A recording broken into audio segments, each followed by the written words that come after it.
My name's Stephen Dean. I'm the interim water director for the town of Marana. And before we get started, I just wanted to know if everybody had the agenda and handouts. There's a couple of things in the handout I would like to refer to this morning as well.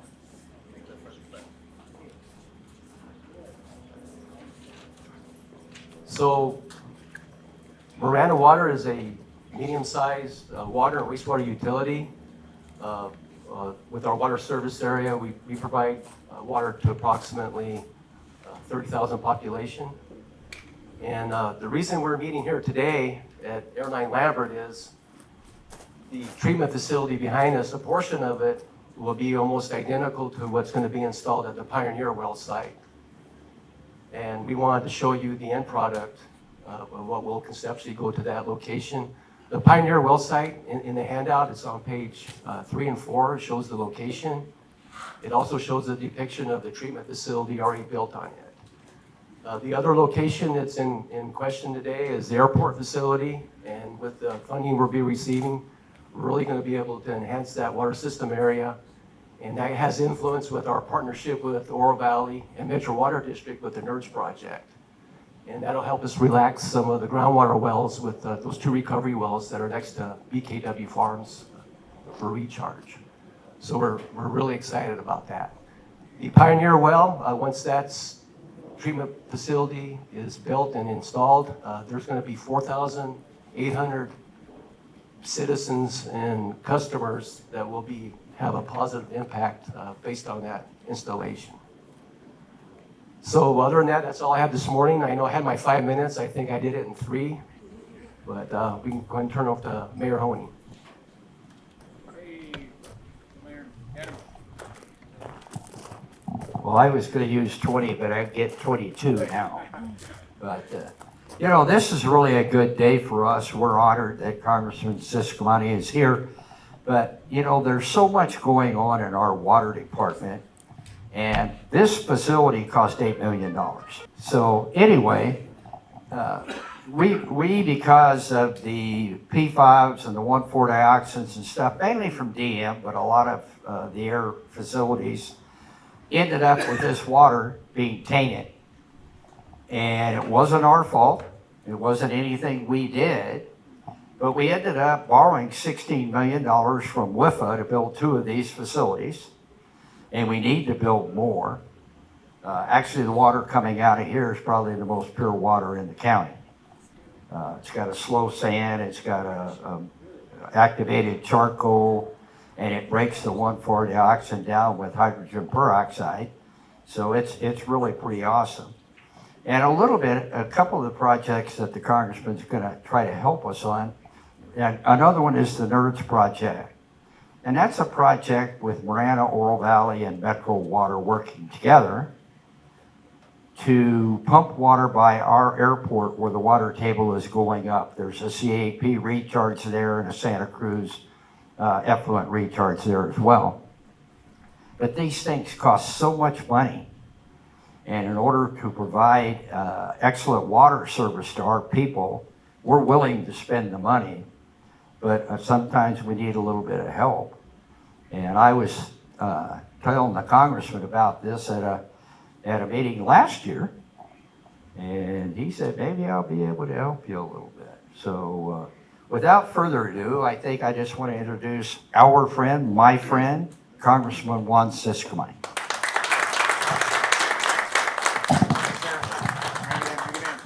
How about this hat, huh? Thanks, Mayor. And it's great to be here. Great to see what you've all done already. And that's I think one of the most important things about where we can choose to invest these funds, which is when we see that local investment, that skin in the game per se, that proper use of funds in the past as well, the good track record of the town or the city or the area, that makes it more possible for us to continue to invest. And last year, which was my first year in Congress as an appropriator, obviously, we were able to secure for a 3D crime scene camera for you all. And then, but the price tag on that was a little lower than what we got this time. I mean, that time was maybe about 70,000 we're able to bring back. And the mayor said, we can probably do a little more next time. I said, I think you should. So, and the two water projects combined, we have secured so far about $4 million to come back into this community. So the mayor has done well, from 70,000 to 4 million in just 12 months. But that also has to do with the council, the leadership. I see our first responders, police officers here. That's what makes this community so special, right? This is what makes me so proud to be part of this community. Anywhere from like coaching flag football here in the Marana League in the winter, which is one of my favorite ones, and to actually working with you all here and working with the leadership. So when you look at PFAS, I think you're absolutely right. This is something that the rest of the country has. I mean, everybody's dealing with it, but dealing with it is so expensive, and it's so difficult to come up with systems to be able to clean that up. And the efforts that are happening here in Marana, also in the city of Tucson, we've been on the efforts are working there. We're leading the nation in how that is happening. We are in this part of the country, not only in Arizona, but in the nation overall. So you're doing great on that, which is why one of the projects for Tucson as well had to do with this, and also with the project here. So when you look at water, that is our lifeline, no question about it. And the way that you've all managed it, and you've already done the work, and the growth of this town, and the unity of the council, and school district with Dan and everybody there, is just an exciting place to invest in and to be a part of. And as long as I am in my seat here, I will continue to prioritize this region and to prioritize bringing dollars back. It'll be maybe foreign to some of our friends here, but some people don't think that we should be doing that. And this is what I tell everyone, and I think you would agree with me on this. We pay our federal dollars, and they go to Washington. There's enough wasteful spending by Washington that if I can work on targeting money back to come back to our district on things that actually matter and that impact people's lives, yeah, I'm gonna do that. And I'm gonna take every opportunity to do that. Last year, we did 26 million back to the district. This year, 34 million back to the district for a total of $60 million coming back home. I was telling my friends here, Duncan, Arizona, I was there last week. We're repaving a road, 1.9 million. First road repair that they've seen in 45 years. This is the kind of stuff we're doing so that we can impact people's lives. We're all in the same line of work, by the way. Same business. You know what that is? People business. We're in the business of just doing our job and actually making government function in the way that helps the people that hire us to do this job.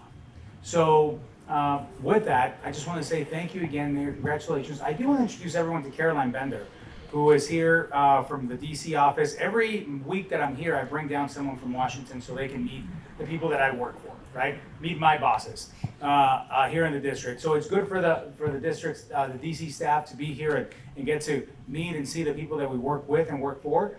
But also Caroline is in a unique position on these visits because she's my legislative director. And she's the person that combs through all of the applications. And she's got an assistant now that she's semi-perfected. I think she's gonna find ways to improve it and make it better.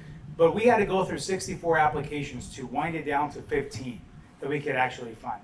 And those 15 it's very hard to get it down to that level, obviously, because they're all good projects, they're all good causes. But it's not just projects that I like or that we like. These are projects that could make it all the way through, that they're strong, the application is strong, that the city is fully behind it, that they have skin in the game, that it meets all the criteria, that it's a good, robust amount that we can actually do something with. So all these things matter on how to wind it down to 15. And once the 15 are selected, we have to go to fight for those 15 projects. And this one's one of the ones that is the furthest ahead because it actually passed the committee and also the House of Representatives. So from all the 15 projects, there are 2 that have gone through that already, and these 2 are part of that group. So proud to say that. You all turned in an amazing application. It was so good to work with all of you. Caroline can vouch for that, but it's good for you to know, Caroline, and always be thinking of next year. I mean that. Never too early to be like, hey, thanks for this, bud, can we do? We don't mind. We need to start talking about those things now to make sure that your application keeps getting stronger and stronger as well, and we can continue to fund it. Because if at any point in those 15 projects we go through and one of it gets knocked off because it gets eliminated criteria or something, I can't substitute it with anything else. So now I only get a 14 at that point. So once I pick my 15, I gotta be all in for my 15, right? So getting to that 15 number is not easy. You all did it with 2 of your projects this year, 2 out of the 15 coming here, and Carolyn worked long, tireless hours on that. So I always like to give her credit for that, and you guys can meet, and apparently this is the team that made it happen, obviously. So anyway, that's it for me, Mayor. What else do you guys got? Want to go see something? You want to? What's on the agenda? Yeah, what we'd like to do is have our Chief Water Quality Operator, Louis Valencia, give a brief tour. Yeah, let's do it. And then we can have a Q&A as needed. Perfect. So one of our 2 groundwater sources. We have another well about half a mile south. The well pumps water this way through that line. We're always pumping into the cameras. Gotcha. So you always make some use of it. Yes. Yeah. Yes. The desanders remove large particles. The next step is these bag filters. There's 8 cylinders in each capsule.